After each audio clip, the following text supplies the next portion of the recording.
Sim. Há sempre perguntas. Eu só falo com pessoas por quem me encanto mesmo e, portanto, há sempre coisas que eu quero genuinamente saber. Eu tenho coisas que eu quero mesmo saber e, portanto, essas são as perguntas que eu tenho. Além de falar, tu ganhas conhecimento. É Sim. Quase mentorias ali. É mesmo? É fixe, é fixe. Também tenho essa ideia. Bom, vamos então começar.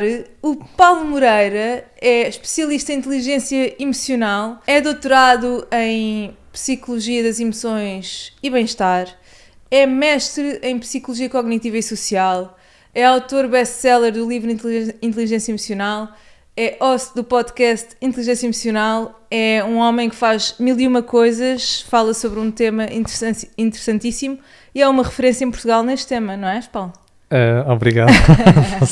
Tento dar passos para que este conceito seja mais conhecido e disseminado.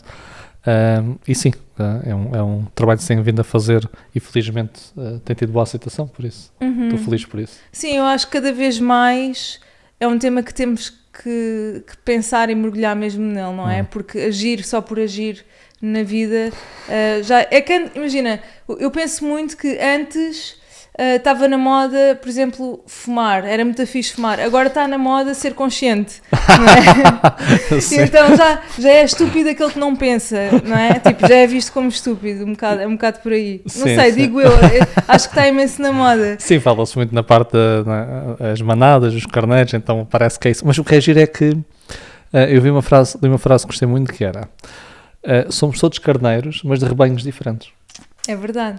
Então há o rebanho dos são mais conscientes e o rebanho dos são menos conscientes, mas somos todos ovelhas. É verdade, mas eu acho que hoje em dia é uma escolha não pensar já, porque assim, a informação é tanta e acho que, enfim, já a ignorância já é uma escolha, não é?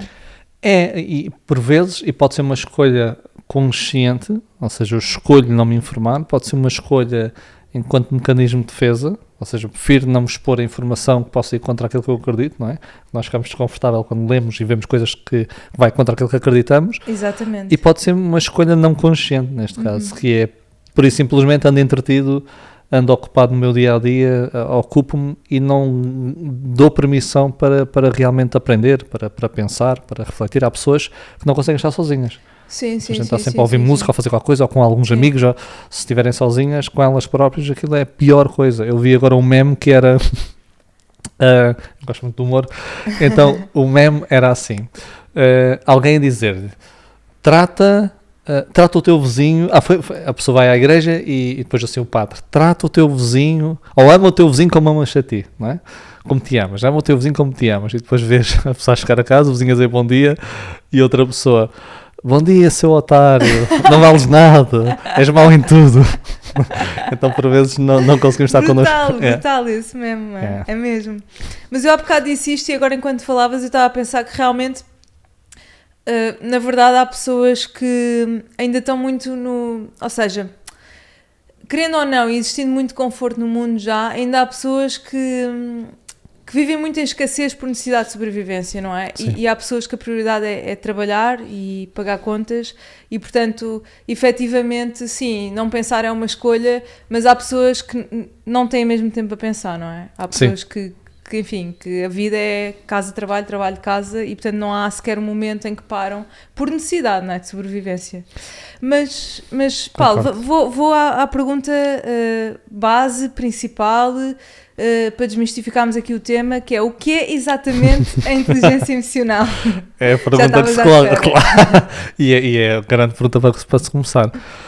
Eu gosto de dizer sempre que há várias definições, ou seja, ser honesto com o tema. Não há uma só definição, depende da forma como analisas, depende dos autores, porque isto é um tema controverso. Há autores que definem de forma diferente, há críticas a este conceito, pronto. E depois podemos explorar por aí se quiseres, mas...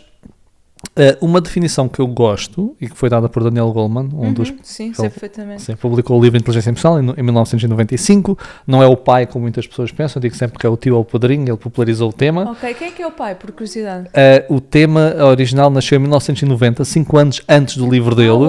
por dois psicólogos, o John Mayer e Peter Salovey, e publicaram um artigo científico com o nome Emotional Intelligence. Uau, ok. E Goleman foi beber esse artigo, só que há artigos que estão dentro da academia, do mundo académico, que não saem cá para fora.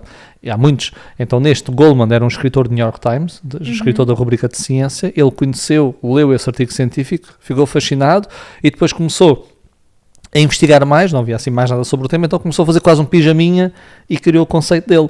Só como ele popularizou o tema, muitos assim como o pai, mas ele não foi ele que criou o conceito, só para ter uma ideia. Certo. E ele deu já várias definições. Uma que eu gosto muito é a capacidade de nós reconhecermos, entendermos e gerirmos as nossas emoções. Isto é um processo sequencial. Reconhecer, entender e gerir e fazer o mesmo com as emoções das outras pessoas. Ok, certo, faz sentido. Por exemplo, tu chegas a casa, tu estás muito irritada, o dia correu-te mal, com muito stress, comeste mal, dormiste pouco, chegas a casa, tipicamente podes estar mais irritada. Então, se tu entrares irritada em casa e não te apercebes que estás irritada em casa e se viveres com alguém, o que é que achas que tende a acontecer? Abraços e beijinhos? Não, discussão, é isso. Eu, quando for das minhas formações, digo sempre, há uma maior, menor ou igual probabilidade de discutir. Todas as pessoas dizem maior. Eu tive até agora 2 pessoas, já fiz isto a centenas de pessoas, já perguntei isto a centenas de pessoas, 2 pessoas que disseram, eu consigo bem não levar os problemas para casa. Mas mesmo quem diz isso, as 2 pessoas que me disseram, eu perguntei, mas nesses dias és tão afável, amável, carinhoso como nos outros dias? Não. Ok, então está afetado de alguma forma. Claro. Então quando nós temos uma emoção e não temos consciência que temos essa emoção, a emoção vai nos influenciar, pode ser positiva ou negativamente, depois podemos falar sobre isso. Então, primeiro a capacidade de reconhecer a emoção, que é eu estou irritado. Quando eu reconheço que estou irritado, passo para o entender, que é o segundo passo. O entender é porque é que eu estou irritado. E se eu fizer este processo, não é fácil, logicamente, nem sempre dá, mas ok, eu estou irritado porque isto aconteceu, porque eu não comi bem, porque eu dormi mal, este entendimento já me ajuda a regular a própria emoção, é muito giro isto. Quando tu reconheces e entendes, cria espaço para já isto, dissocias-te um pouco da emoção e estás a entender que a causa, porque tu discutes com a pessoa que está lá em casa, mas a pessoa que está lá em casa não tem nada a ver com o que aconteceu. Tal e qual. E tu, até acontece em filmes, quando alguém apercebe-se e diz assim, desculpa, foi uma coisa de trabalho, não queria gritar contigo, a pessoa reconheceu e entendeu. Estás a perceber? É um processo muito interessante. Então, reconhecer, entender e gerir. Porque eu posso reconhecer, estou irritado, entendo, tem a ver com o trabalho, e o que é que eu faço agora? Tento gerir. E o gerir, há mangas, por exemplo, tu podes gerir respirando fundo, podes gerir afastando, podes gerir fazendo N coisas. E dando uma volta sozinho. Depende da situação, contexto, lógico, mas é reconhecer, entender e gerir e fazer o mesmo com as outras pessoas, que é eu entro em casa, e tu já estiveste aqui, penso 3 vezes o Alexandre Monteiro, que é um amigo meu, gosto muito dele. Alexandre, também gosto muito dele. Sim. E, por exemplo, ele é muito de decifrar pessoas, então vou pegar um pouco esse aspecto, que eu entro em casa e tento de alguma forma, posso ser mais ou menos o Alexandre, não é? Mas reconhecer aquela pessoa lá em casa, ou o meu colega, ou a minha mãe, está triste, o que é que eu acho? Está a reconhecer a emoção. Porque muitos de nós entram em casa, socializam com as pessoas e nem se percebe como é que as pessoas estão à sua volta. Isto é prejudicial. Então, reconhecer como é que tu estás, mas que eu chego a casa e noto que tu estás apreensiva. Entender porque é que será que ela está apreensiva? Será que, sei lá, eu entrei aqui, será que entrei muito cedo? Será que disse alguma coisa que não devia? Será? Tentar entender isso. Muitas vezes são inferências. Essas inferências podem ir ao lado, mas também posso tentar aproximar-me da verdade e depois gerir. Imagina, estás apreensiva porque eu cheguei muito cedo, um exemplo assim, tu não estavas preparado, não foi o caso. E o gerir até pode ser, desculpa, Nour, que eu cheguei um pouco mais cedo, se calhar devia ter esperado um pouco e faço essa gestão. Então, isto é ter inteligência emocional. Ok, espetacular, adorei a forma como definiste. Ou seja, no fundo, é criar, é dissociar, não é? Criar espaço entre a ação e reação. Sim, criar espaço é importante. Logicamente também, quando nós pensamos criar espaço, parece-nos afastar de uma coisa que não devíamos tê-la. Também devemos aceitá-la, incorporá-la. Mas para uma emoção, nós temos que ganhar consciência do processo da emoção. Consciência, observar, não é? E isso, caso contrário, nós muitas vezes somos utilizados pelas nossas emoções. Ou seja, a emoção pode ser boa, isto também é muito importante. Imagina, alguém está-te a chatear muito, está-te a incomodar, e tu começas a ficar irritada. E há quem diga assim, não fiques irritada, Nour. Nour, não é? Nour. Até tinha comentado no áudio. É Nora, Nour. Não fiques irritada, Nour. Não fiques, deixa estar. Isto por vezes é um mau conselho. Porque a irritação... Irrita mais. Além de irritar mais, porque é um mau conselho? Imagina que aquela pessoa está realmente a incomodar-te e tu não consegues avançar no teu trabalho. Um exemplo, ao descansar. Sim. A irritação diz-te que tu tens um desejo, é um objetivo, e alguém está a interferir nesse desejo objetivo. Neste caso, o objetivo é trabalhar e alguém está a interferir, que é aquela pessoa que está, sei lá, a falar muito alto. Então o que a irritação faz é verbalizar esse desconforto, de forma a tu satisfazer o teu desejo. Então tu dizes assim, peço imensa desculpa, podia só baixar um pouco o tom de voz, que não me estou a conseguir concentrar. Tu aumentas a probabilidade de conseguir satisfazer esse desejo. Então as emoções são funcionais. É irritação. É. Ok. Agora, a função de sobrevivência, a função associada ao mecanismo de sobrevivência, a irritação é precisamente isso, comunicar o teu desagrado. De forma a satisfazer o teu desejo. E isto é entender as emoções. E porque tu tentas ignorar a emoção, ou esconder a emoção, ou não fazeres, aquela pessoa vai continuar e tu ficas prejudicada. Agora, o que acontece muitas vezes? As pessoas não fazem nada, acumulam e que fica uma intensidade adequada à situação. De repente, acumulas, deixas e depois explodes com a pessoa. Uma completamente descontextual, não é? Isso, então utilizar as emoções bem a teu favor. Agora, se não tens essa consciência, és utilizada muitas vezes pelas emoções. E isso é que pode ser prejudicial. Não é a emoção em si, é a forma como tu lidas com essa emoção. Ok, certo. Agora surgiram-me 2 perguntas, mas eu vou aqui pela primeira, depois sigo para a segunda, que é qual é que é a importância de nós compreendermos efetivamente aquilo que estamos a sentir? Porque há muita gente que diz como é que estás? Estou bem, estou mal, mas dentro do bem há um mundo de centenas de emoções, não é? E eu estou a falar dos outros, mas mesmo comigo mesmo, às vezes não sei se estou com raiva, se estou chateada, se estou triste, sabes? Qual é que é a importância de nós reconhecermos as nossas emoções para também compreendermos as emoções dos outros, não é? É super importante. Eu costumo fazer uma experiência, já fiz algumas vezes, em que dou 30 segundos às pessoas para pensarem ou escreverem o máximo de emoções que elas conhecem. Até costumo pedir para escreverem. E em 30 segundos, em média, há pessoas que escrevem menos, outras mais, em média as pessoas escrevem 3 a 4 emoções. Uau, e 30 segundos dá para muito mais. Há pessoas que escrevem 10 ou 12. Sim. E há pessoas que escrevem coisas que nem são emoções, dizem saltar, gritar, isto é comportamento. Então nós temos uma baixa literacia emocional, este é o primeiro ponto. Tanto que eu falei isto com uma amiga minha que é professora e trabalha com adolescentes, ela dizia que os adolescentes só têm 2 emoções. Ela meio a brincar, a dizer que é o estou bué da bem e o estou bué da mal. E porquê é que isto é mau? Imagina, acontece uma coisa, a pessoa diz estou bué da mal. O bué da mal, se for tristeza, a tristeza significa a percepção de perda de algo. É algo que tu gostavas e que perdeste, e a tristeza faz-te recuar um pouco para pensar sobre a situação, valorizares, para processar a perda. Se for irritação, é o que nós já vimos. Se for frustração, é porque tens um objetivo e sentes que existem obstáculos a esse objetivo, tu não estás a conseguir ultrapassar. Então, cada emoção dá-te uma informação diferente. Okay. E tu tens que saber essa informação para saberes utilizar a emoção da melhor forma, para saber gerir a emoção da melhor forma. E acontece muitas vezes, ou seja, há 2 processos, uma resposta mais breve à tua pergunta, que é porquê, qual é a importância de nomearmos. Primeiro, se nós sabemos a emoção concreta, nós conseguimos utilizar essa emoção a nosso favor. É completamente diferente. Ganhamos controle ou poder sobre a emoção. Poder, não é a informação, ela está-te a dizer uma coisa, é o teu organismo, é uma forma de comunicação, mas é uma forma diferente. Eu digo sempre que é como se fosse um idioma. Só que tu, quando aprendes uma língua nova, há os caracteres, as letras, etc., tu aprendes, formas palavras e é muito objetivo. As emoções não. É subjetivo, é a tua experiência pessoal, é a experiência acumulada, é a forma como te sentes hoje, é a interpretação que fazes do momento, é tudo isso, pois é através da comunicação do corpo, dos sentimentos, do estado subjetivo. É difícil, muito mais difícil, mas dá-te informação. Segundo, é um processo muito fascinante, que é quando tu identificas a emoção, ela tende a dissipar-se. Uau! Nunca te aconteceu? Espetáculo. Estás meio confuso, depois, o que eu estava era não sei o quê. Sim. Tem, por exemplo, a psicanálise. Sim. Afinal era porque eu sentia inveja da minha prima, não sei o quê. repente, sim. Então, há quase uma aceitação da emoção, isso, não é? então para que a emoção tenha menos poder sobre ti, é quase, olha, faz-me lembrar quase aqueles filmes de terror ou aqueles animados em que quando tu, eu não lembro qual é, mas há um em que tu soubesses o nome do monstro, uma coisa assim. Ele evapora-se, né? É tipo isso. Já sei o que é. Sim. É tipo isso. Evapora-se, aparece. Brutal. Nomeaste. Yeah. Então há 2 fatores. Dá-te informação, logo usas melhor, ao mesmo tempo ela tende a dissipar-se mais facilmente. As emoções estão a comunicar connosco, não é? Isso. E qual é o objetivo? Por exemplo, tu falas muito sobre a raiva, não é? Qual é que é a função da raiva? E de que forma é que está associada à nossa sobrevivência? É o mesmo que a irritação? Não, pois não. É diferente. A raiva é mais intensa. A raiva é mais intensa que a irritação e a raiva é mais comportamental. Ou seja, certo. A raiva, há 3 grandes gatilhos da raiva. percepção de injustiça. Imagina alguém que faz uma coisa que tu consideras injusta. Ficas com raiva, não é? Sim. É um gatilho forte. Outra é percepção de dano a ti. Alguém quer te causar dano, ok? Ou então uma interferência a um objetivo teu. Agora, tu podes pensar, interferência a um objetivo teu, isso não é também irritação? É. Só que há uma diferença entre irritação e raiva.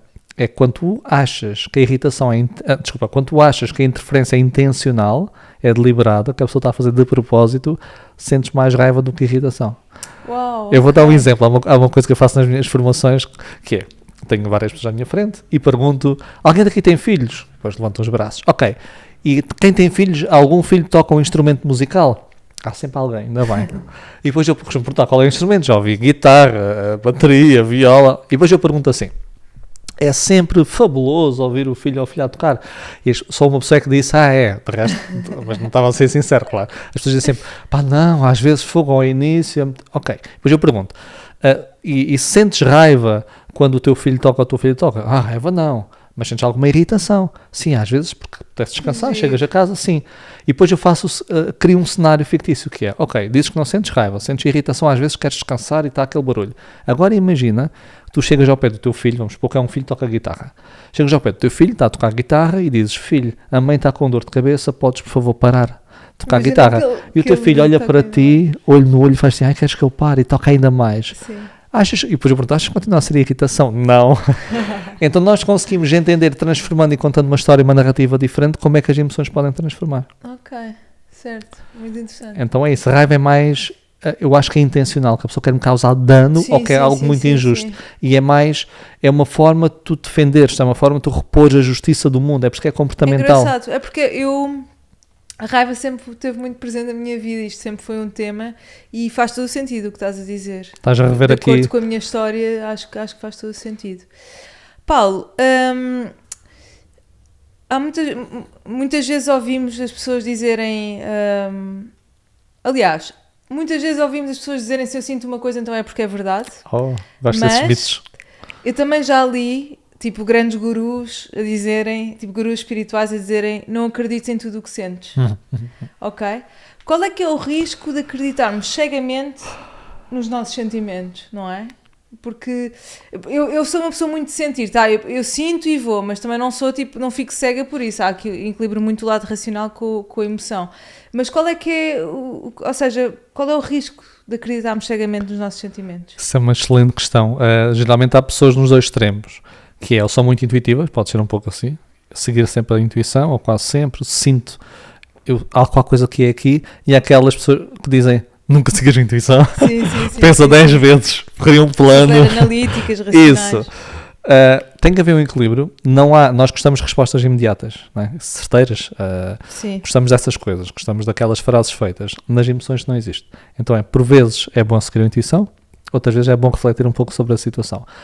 Existem várias distorções cognitivas, se tu tiveres psicologia, quem nos está a ouvir. Sim, também quero mergulhar aí porque é um dos meus temas preferidos. Então, o que é uma distorção cognitiva? É uma forma de ver o mundo enviesada no sentido distorcida, em que não é adequada à realidade. E tipicamente não é adequada à realidade e prejudica-me de alguma forma.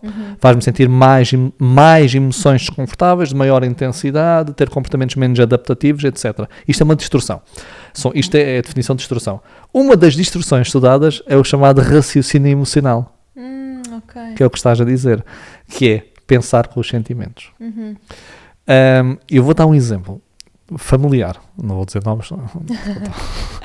Então, houve uma discussão entre dois membros da minha família há algum tempo e uma das pessoas disse, ela fez de propósito, ela disse aquilo de propósito que ela queria-me mal, ela queria-me tramar.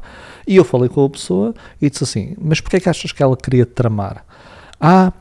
Porque ela disse isto e aquilo. Mas do que ela disse não estou a inferir que queria tramar. E ela, não, eu sinto que isso é verdade. E eu até disse assim, ela disse, eu sinto, mas não é por sentires que isso se torna verdade. Torna-se mais verdade para ti, mas não se torna verdade. E ela responde-me, tu não entendes, eu sinto muito mais que as outras pessoas. E depois nós justificamos com isto, porque eu podia desconstruir, claro que não desconstruir, que é como é que a pessoa sabe que sente mais que as outras pessoas? Como é que eu te digo, eu sinto mais do que tu? Como é que nós comprovamos isso? Não comprovamos. Então o risco é, tu quando pensas com os teus sentimentos sem refletires um pouco, a partir do momento que o sentir é subjetivo e não é factual, tu podes ter menos compaixão, tu podes ter decisões prejudiciais à tua vida e a terceiros, e tu fias-te nessa crença.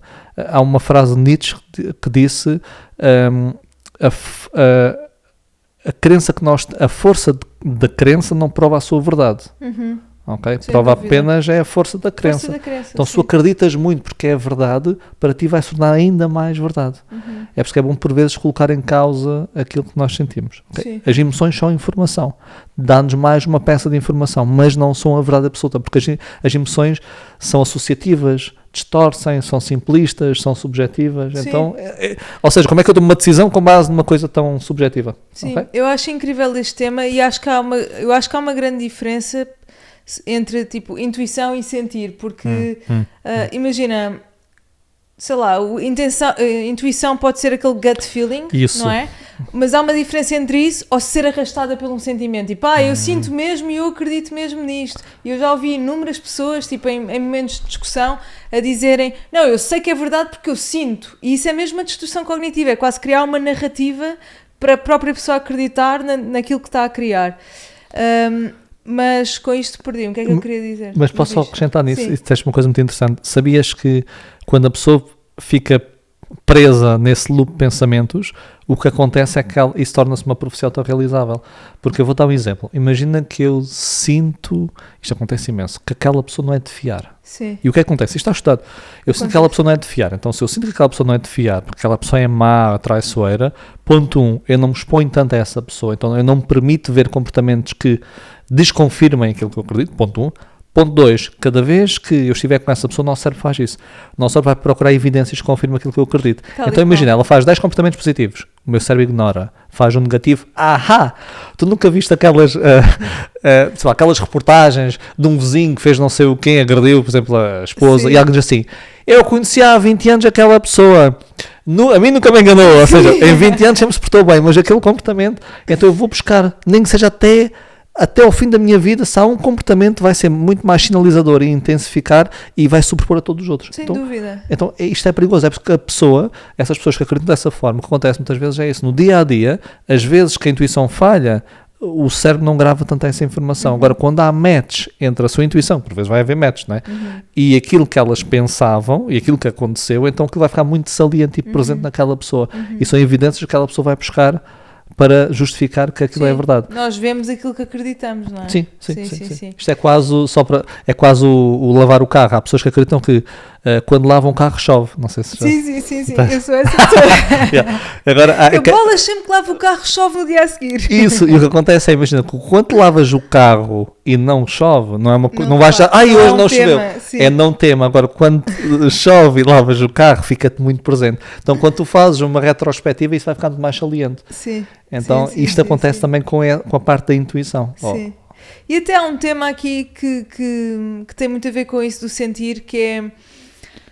Há muito aquela coisa de, por exemplo, quando as pessoas se apaixonam, tipo, eu sinto borboletas na barriga, é o homem da minha vida, é a mulher da minha vida, é com quem eu me quero casar, mas às vezes essas borboletas na barriga podem ser um padrão familiar de infância, ou seja, até, aquela pessoa até pode estar a ter um comportamento tóxico comigo, não é? Mas como aquele tipo de comportamento é familiar com a minha infância, eu sinto que é aquilo, mas pode não ser, pode ser uma distorção cognitiva também. Percebes o que eu estou a dizer? Completamente. Aliás, dentre as emoções, cada vez defende-se mais, as emoções não é só um processo avaliativo, ou seja, tu se tiveres fome, não sei, tu com fome ficas bem disposto. Não, eu passo-me na cabeça. não és quem és quando estás com fome. Não, eu fico mesmo irritada. Isso, eu também. Ou seja, eu dou muito bem com a privação de sono. Aliás, eu durmo, eu devo dormir mais, mas eu durmo 5 horas e meia. Eu também. Mas eu sei que quando durmo mais, fico muito mais funcional. Eu sei que eu devia dormir um pouco mais. Mas funciona bem. Sim. Agora, a fome não. Então, eu quando estou com fome, e mesmo, por exemplo, estou com fome e vê o meu filho faz uma piada, uma graçola, eu estiver mesmo com fome, ele faz a graçola e estou assim. Agora, se eu estou bem, ele faz graçola, eu rio-me, eu fico a olhar para ele apaixonadíssimo, não sei o quê. Então, não é só a avaliação do estímulo, é a forma como tu te sentes. E a tua fisiologia vai determinar tudo o resto. Então, é como tu dizes, se algum match de alguma coisa no passado, pode ser esse padrão familiar, e faz-me fisiologicamente ter uma resposta, digamos, cá positiva ao familiar, vai-me alterar a minha percepção, a minha cognição. Exatamente. E eu queria-te fazer precisamente uma pergunta que é sobre isso, que acabaste por responder um bocadinho, mas podemos explorar mais, que é: de que forma é que os nossos hábitos diários, ou a nossa respiração, ou a forma como nos sentamos, ou a nossa postura, influencia a nossa saúde emocional ou as nossas emoções? Existe uma área de estudo na psicologia que é cognição situada. Ok. E a cognição situada, uma área pouco estudada, mostra que a forma como tu posicionas o teu corpo a vários níveis, braços, pernas, estar mais assim, mais assado, vai alterar a tua forma de avaliar as situações e o teu estado emocional. Incrível. Até um exemplo, há estudos que mostram, tens duas pessoas, eu e tu, e meto uma mochila pesada às costas e eu não tenho mochila. E depois existe um alvo lá ao fundo, imagina, um alvo lá ao fundo, e eu peço para tu calculares a quantos metros está o alvo. Tipicamente as pessoas que têm uma mochila mais pesada percepcionam o alvo como mais longe. Parece que é mais pesado, demoras mais. Então houve um estudo muito giro em que puseram mensagens sobre propinas a estudantes, ou seja, as propinas devem ser aumentadas porque precisamos para isto, para aquilo, para aquilo. E as pessoas estavam a ouvir isso enquanto estavam com os fones e deviam fazer o seguinte: elas não sabiam o objetivo do estudo. Ou faziam assim com a cabeça enquanto ouviam a mensagem, estás a ver? Ou faziam assim enquanto ouviam a mensagem. E no fim perguntaram o quão é que apoiavam o aumento de propinas. O que é que eles detectaram? Quem estava assim, a assinar o nodding, aceitou muito mais o incremento das propinas que quem não fez assim. Uau. Porque isto significa, pelo menos até na nossa cultura, o recusar, o não. Sim. Então parece que eu estou a dizer não, aquela mensagem, eu estou a aceitar sim.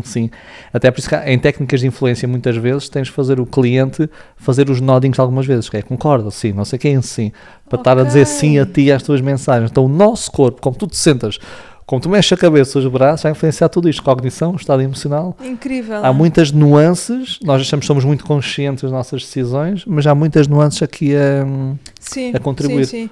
Eu sinto que na minha rotina, eu diariamente, depois eu sou uma pessoa que repete sempre o mesmo todos os dias, é tipo, sou muito comida, treino todos os dias, acordo cedo todos os dias, parece que é assim uma fórmula que me prepara para o dia. Ok. Só que essa fórmula tem muito a ver com isto que estamos a falar, que é quase como se eu preparasse o meu estado fisiológico, porque eu acho que nós, através do exercício físico e, enfim, de outras práticas, mas há um grande poder em alterar os nossos estados, não é? Interiores. Por exemplo, o exercício físico tem um grande poder nisso. E eu sinto que as minhas manhãs é como se eu estivesse a preparar o meu corpo e a minha mente para estar mais disponível para o dia. Nem sempre é possível, obviamente, não é? Somos humanos, não somos máquinas, mas tem muito a ver com isso. Concordo, sim. Paulo, há outra pergunta super interessante que eu tenho muita curiosidade, que é qual é a diferença entre controlar as nossas emoções ou reprimi-las? Não é? O que é que difere uma coisa da outra? Ok, há três aspectos que nós podemos, eu vou adicionar outro que é o gerir. Okay. Temos suprimir ou reprimir, temos controlar e temos gerir. Quando se fala em controlo, muitas pessoas associam a reprimir, ou seja, controlar no sentido de não deixar que elas façam estragos. Na literatura, quando nós vamos investigar o tema, há quem utilize controlar e gerir de forma intercalar. Agora, o que nós temos que entender é o que é que eu quero dizer com controlar. Então, controlar, uma definição de controlar é nós podermos interferir no processo da emoção. Interferir no processo da emoção significa que é aquilo que nós falamos, eu estou a sentir uma emoção, eu posso se calhar tentar intensificá-la, mas que eu estou a sentir prazer, eu posso ainda partilhar a minha emoção com alguém e intensifico. Posso tentar diminuir, respirar fundo, etc. Posso tentar puxar outra emoção, vamos supor que eu estou triste e eu quero ficar mais alegre, liga uma amiga minha, por exemplo.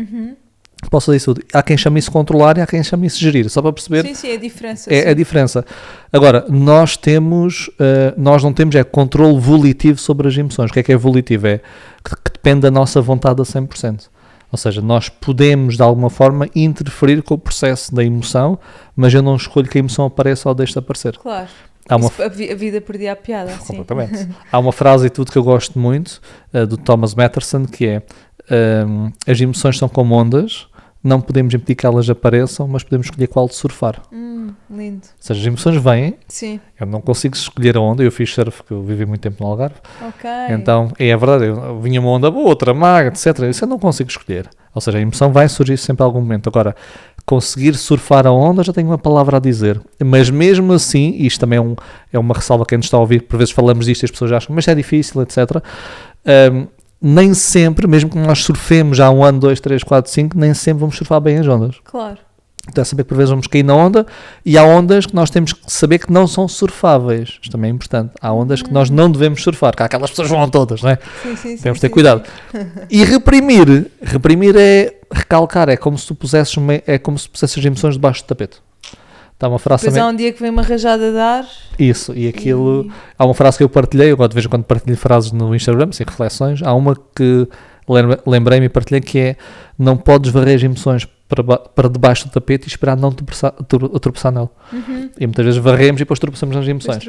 Então, suprimir é recalcar, é tentar ignorar as emoções. Não sei se tu já viste o Inside Out 2, ou divertidamente. Já, adorei. Adoraste? Então, para não ser spoiler, logo ali ao início, a parte que a Riley, que é a alegria, diz: ok, estas memórias, que tipo memórias negativas, a Riley, que é a adolescente, digamos, a principal, a Riley fazer mais asneira, esta não serve. E depois aquilo vai para o fim da consciência, back of the mind. Então, reprime aquilo tudo. Brutal, adorei mesmo. Isso é repressão. Okay? E mais uma vez, controlar e gerir é isso. Se for o controle volitivo, dependendo da vontade, não conseguimos. Se for interferir no processo da emoção, já temos uma palavra a dizer. Ok. Muito interessante. Surgem-me 1001 temas, mas eu agora vou diretamente para as distorções cognitivas. Ok? Porque eu desde pequena, eu sempre fui uma pessoa que, enfim, qualquer pessoa que está no mundo da psicologia, no mundo das emoções, no mundo da mente, naturalmente é uma pessoa que se questiona desde muito cedo, não é? E parecia que eu tinha consciência quando me estava a enganar a mim própria, sabes? Quando estava a criar distorções cognitivas, tipo, eu sempre senti que isso estava a acontecer dentro de mim. Quando estudei psicologia percebi efetivamente o que estava a acontecer, e pronto, já explicaste muito bem o que é uma distorção cognitiva. Podemos explorar um bocadinho quais são as 10 distorções cognitivas, por exemplo? Sim, existem várias distorções cognitivas. 10 é um número que costuma ser representado, até o Warren Beck e o David Burns falaram em 10, mas há mais, não é? E há quem estude umas diferentes. Eu não sei se vou conseguir, por acaso fiz um episódio há pouco tempo sobre isso, mas há tanta informação. Pronto, vou nomear algumas, só para me tirar um bocado tirar a pressão. Não, eu reconheci que isto estava a criar pressão, entendi e estou a gerir dessa forma. Claro, é natural. Então, uma muito conhecida é a generalização. Ok. A generalização é quando nós verbalizamos palavras como tudo, nada, sempre, é sempre a mesma coisa. Sim. E há quem pensa assim, mas por vezes há dois pensamentos quando se fala disto. Uma é, ou seja, de críticas. Qual é o mal de dizer é sempre a mesma coisa? É que para o nosso cérebro as emoções acompanham o pensamento. Então imagina que acontece um erro no trabalho. Tu fazes um erro. Tu cometes um erro e dizes, sou sempre a mesma coisa, ou nunca faço nada bem. Para o meu cérebro é como se todas as vezes que eu fizesse aquilo tinha sido realmente mau. Então eu vou sentir isso em proporção. Então é por isso que isto é perigoso, é por isso que eu devo dizer, eu não faço isto sempre mal, por vezes faço mal, outras vezes faço bem. Então, nós devemos também refutar essas distorções. Mas já agora todos nós temos e vamos continuar a ter. Todos nós vamos ter esses pensamentos. Sim. Agora, convém, quando eles não estão a ser adaptativos, funcionais, ou estamos a criar um estado muito ansiogénico e ruminativo, tentar destruir isso. Ou até mesmo, por exemplo, quando alguém diz, toda a gente faz isso, qual é o mal? Isso, são generalizações, ou seja, colocamos o mundo a preto e branco. Depois tens umas semelhantes como magnificação ou minimização, em que não é uma generalização, mas isto é, por exemplo, horrível, ou seja, dás assim um exagero. Por exemplo, acontece-me que isto é horrível, não vamos conseguir ultrapassar isto. Por exemplo, eu digo sempre, vou a um restaurante bom e eu digo sempre isto, foi a melhor pizza que eu comi, por exemplo. Isto é uma magnificação. É uma magnificação, mas neste caso não se considera distorção, porque não te gera uma emoção desadequada ou desconfortável. Ok, certo. Estás a reforçar e enaltecer uma emoção positiva. Uma emoção positiva, isso mesmo. Então as distorções cognitivas estão sempre associadas, ou seja, quando tu distorces a realidade de uma forma mais negativa? Sim. Ok. Sim, porque tipicamente é não adaptativo. Agora, pode haver algum momento que o teu pensamento, sei lá, estou-me a lembrar, falaste da paixão, e se eu disser assim, ele nunca faz nada errado, ou ele é maravilhoso e lindo, é o único homem, não sei que é a única mulher, aí também pode cegar um pouco para a realidade, pode ser prejudicial, mas tipicamente vê-se para o espectro negativo. Sim. Podemos dizer que a paixão é uma distorção cognitiva ou não? É uma emoção que conduz a distorções cognitivas. Sim. Aliás, há quem estuda como é que o cérebro fica quando somos apaixonados. Sim. E é um pouco... está um pouco ligado a quando nós ficamos delusional. Como é que é? Sim, ficamos assim meio... delusional não é... Sim.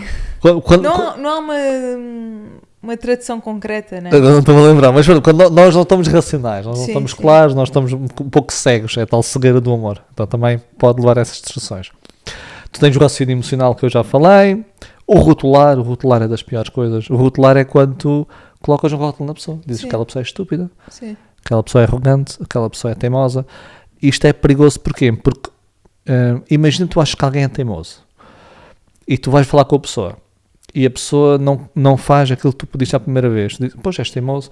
Então eu perco um pouco a compaixão, a minha paciência perante a pessoa e perante as situações, e os rótulos perante grupos terceiros podem levar a preconceito, discriminação. Sim, e no fundo deixamos de olhar para as coisas como elas são, não é? Para a individualidade da pessoa. Em que colocamos um rótulo, estamos a definir e, portanto, só vemos aquilo. Só vês aquilo. E vais confirmar aquilo, é isso mesmo. Então existem assim várias, um máximo mais... Existe depois a culpabilização, esta é um pouco diferente, é quando tu internalizas o que há de mal no mundo, o que acontece em ti. Por exemplo, acontece muito por vezes com mães, quando, o filho tem uma má nota. Deve-se a mim, sou mesmo má mãe, devia estar mais atenta. E é quando tu puxas o de errado para ti. Para ti. Porquê que as distorções cognitivas surgem? Porquê que acontecem? É para nos defender, de certa forma, ou seja, para nos defender da realidade, nós não estamos preparados para ver alguma coisa? Essa é uma excelente questão. Eu acho que ele parte de um pensamento primário do nosso cérebro, ou seja, nós... Está-nos a defender, não é? De algo. Está-nos a defender porque ao longo da nossa evolução é que nós começamos a ter pensamento mais sofisticado. Exato, exatamente. Agora, antigamente era, se reparares, são tudo pensamentos chamados a preto e branco, são muito dicotómicos, que é ou é sempre assim, ou não é, ou és isto, ou és aquilo. Então é muito com pensamentos com certeza, com clareza, que o nosso cérebro não gosta de ambiguidade, o nosso cérebro quer saber. Sim. É por isso que quando tu vês uma pessoa, e tu já tiveste o Alexandre que já falou sobre isso, tu numa fração de segundo tiras a pinta à pessoa, não é? E alguns critérios são aproximados à realidade, digamos assim, mas porquê? Imagina, o cérebro, eu olhar para ti e não de alguma forma criar um rótulo, uma imagem de ti, cria muita ansiedade. Eu sei lá como é que tu vais comportar a seguir e fazer a seguir. Eu tenho logo que perceber se és amiga, se não és amiga, se és fixe, se não és fixe. Sim, mas é um mecanismo de sobrevivência, se pensarmos, não é? Imagina, numa tribo, era uma forma de nós nos defendermos, não é? Eu tenho que perceber, tenho que tentar prever a outra pessoa. Sim, e mais vale o cérebro, imagina, eu olho para ti e de alguma forma digo assim, ela, na tribo, ela é perigosa, ou não é do nosso grupo, e afastar-te, e mesmo que fosses uma pessoa aceitável do grupo e fosses fixe, mais vale eu fazer isso e falhar do que aceitar a tua complexidade, não sei quem, e depois tramar-me. E é muito mais dispendioso energeticamente para o nosso cérebro estar sempre a pensar nisso tudo. Então acho que tem a ver um pouco com isso. Quais é que são os sinais de alerta? Ou seja, como é que uma pessoa percebe que está a criar uma distorção cognitiva?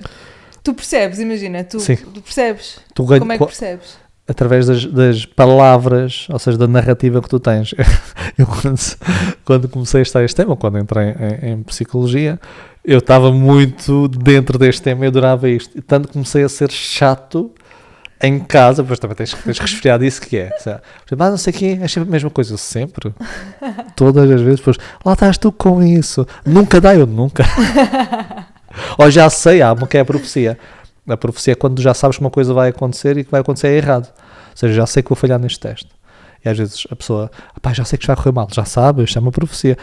Ou seja, o que acontece é quando tu pensas muito sobre isto e refletes sobre isso com uma base diária, tu apanhas, existem palavras-chave. Por exemplo, a profecia eu já sei que o tudo ou nada é generalização. O sinto que isto é raciocínio emocional. Então há palavras-chave que tu detectas e de repente, olha, Sim. isto é uma distorção. E o que é giro isto é uma das formas de tu ultrapassar a distorção.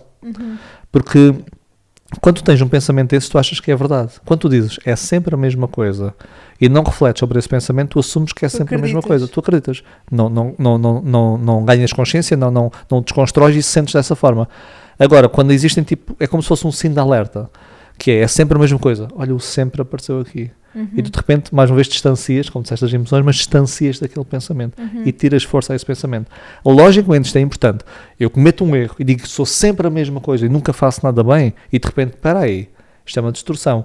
Eu se calhar em termos de, sei lá, frustração, de 1 a 10, sendo 10 o máximo, a frustração não é 10 nem 9, mas é um 5. Ou seja, eu não fico todo contente. É uma distorção. Sim. Continua a pesar, mas não pesa tanto. Isto é que é importante. Okay? Certo. Muito interessante. Paulo, o que é que mudou na tua vida desde que começaste a estudar inteligência emocional? Ou seja, de que forma é que uma pessoa mais consciente relativamente às suas emoções... Aliás, antes de perguntar isto, deixa-me perguntar uma coisa, que é... como é que tu percebes que uma pessoa é emocionalmente inteligente? Sabes, imagina, estamos aqui os dois, tu percebes ou não...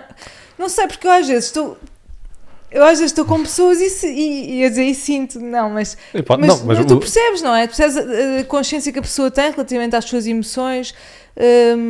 Podemos explorar um bocadinho este tema? Sim, olha, e já agora, e quando nós falamos da intuição e do sentir, não é para colocar numa caixa e jogar fora. Sim. Tem a sua validade. Aliás, há quem defenda que a intuição é a experiência acumulada que tu tens, mas que não consegues aceder de forma consciente ou associar uma causa. Ou seja, quando tu dizes olho para alguém e sinto não sei quem é, se calhar tens tanta experiência de exposição e interação com pessoas que essa informação pode ser válida. É apenas não te cegares com essa informação. Certo. Eu dou imenso valor à minha intuição mesmo.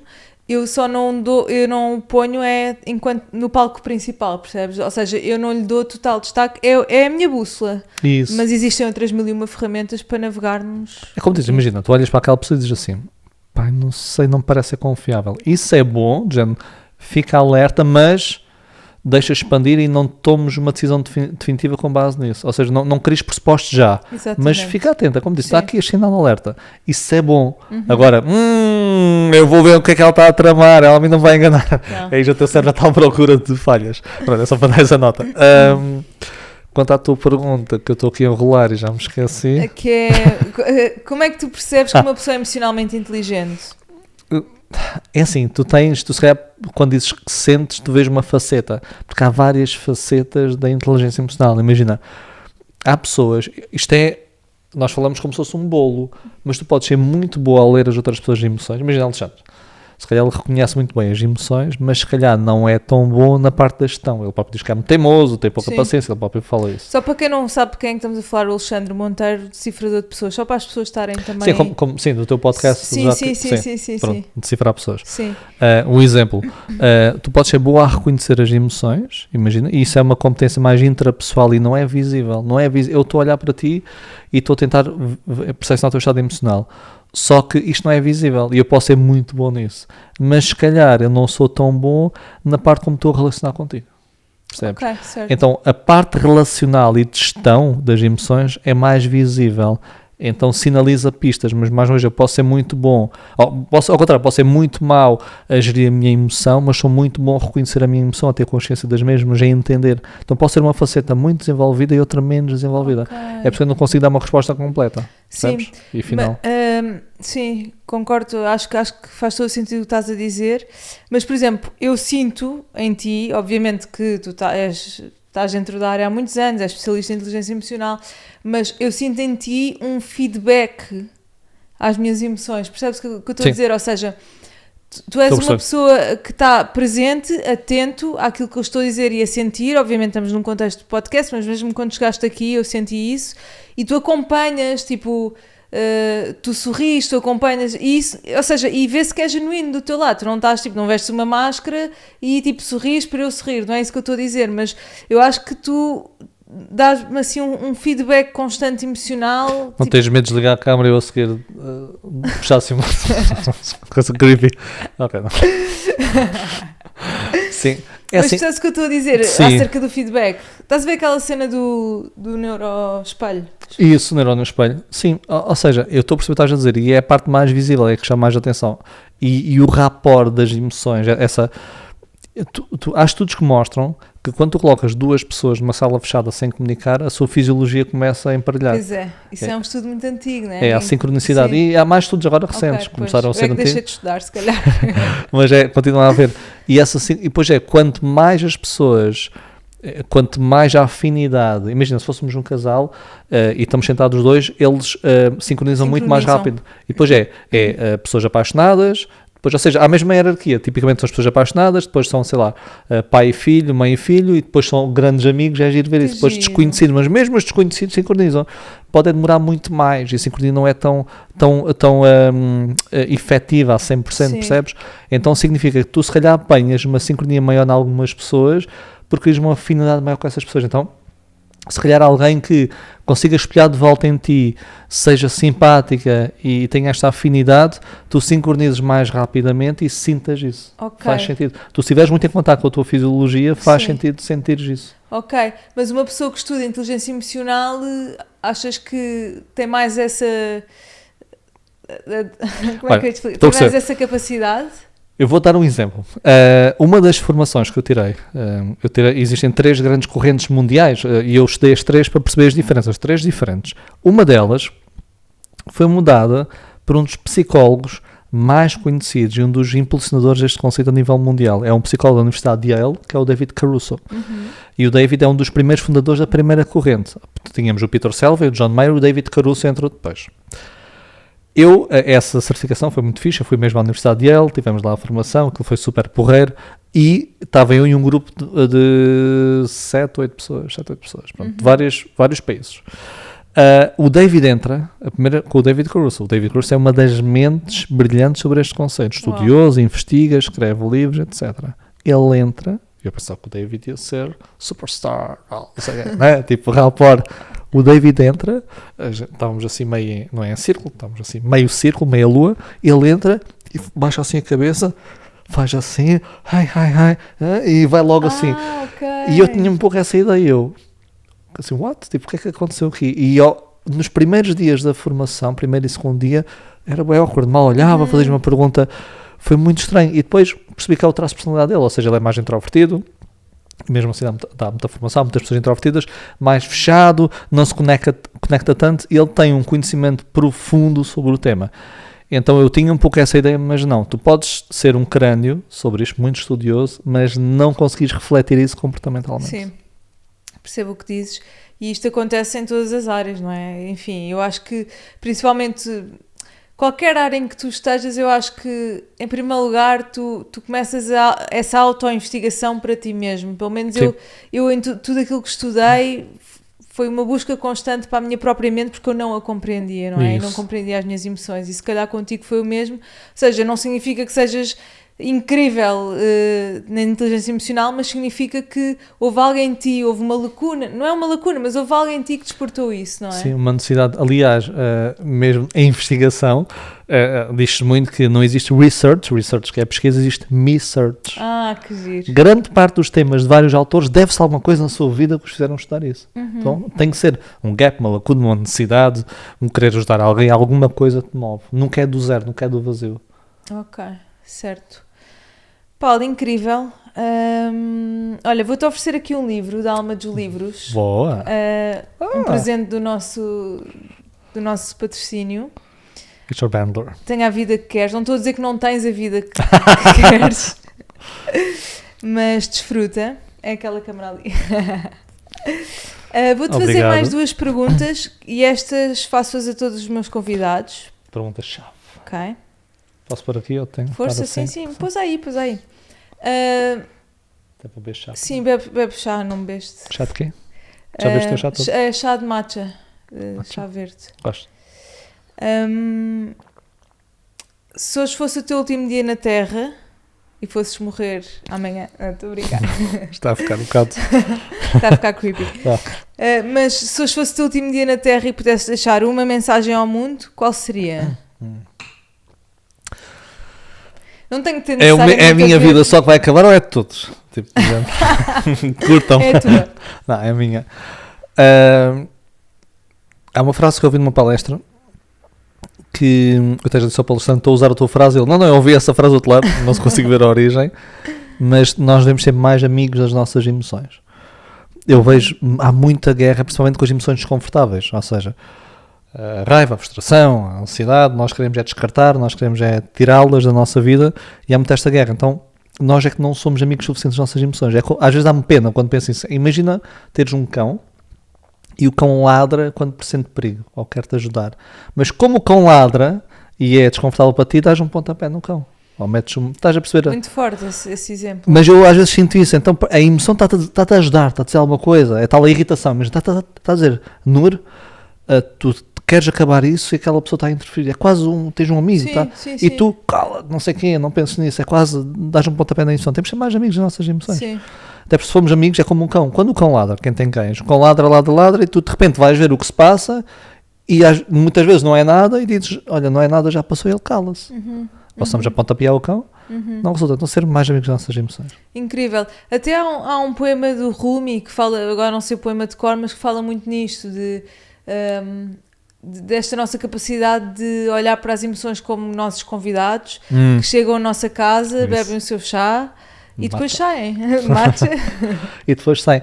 Isso é interessante porque essa frase é uma estratégia também regulatória das emoções, que é, há aquela necessidade, isto está para falar não sei quantos episódios, mas muitas vezes a emoção mantém-se porque existe até um conceito que é estudado, que é o need for control, que é a necessidade de controle. Eu sinto a ansiedade, eu que tenho de alguma forma Uau, tirá-la, ok. reduzi-la, eu não posso ter esta emoção, eu tenho que controlá-la, e quanto mais tento controlá-la, menos controle tenho. Então, isso é uma forma que não é preciso controlar nada, não tens de estar a tirar o convidado à pressa, ele vai entrar, ele vai socializar, beber o chazinho de matcha e vai-se embora, e está tudo bem.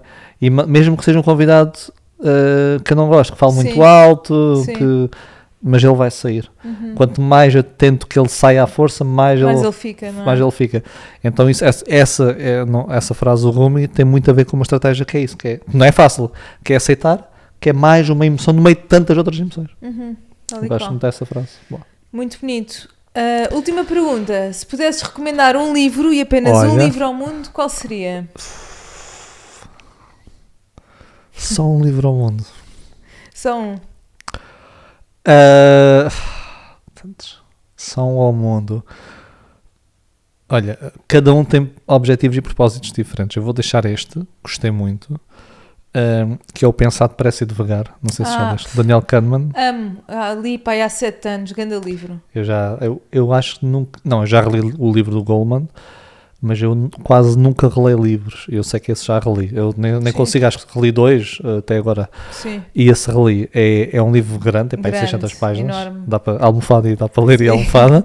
Mas ele fala muito desta parte, ele fala muito do sistema 1 e do sistema 2, Sim. que é a intuição e a razão, digamos assim. Pronto. Tal e qual. Formas de processamento de informação. Fala também sobre a intuição. Desconstrói algumas coisas, mostra também vantagens e fala muito sobre algumas armadilhas que nós temos mentais, os chamados enviesamentos, né, os vieses.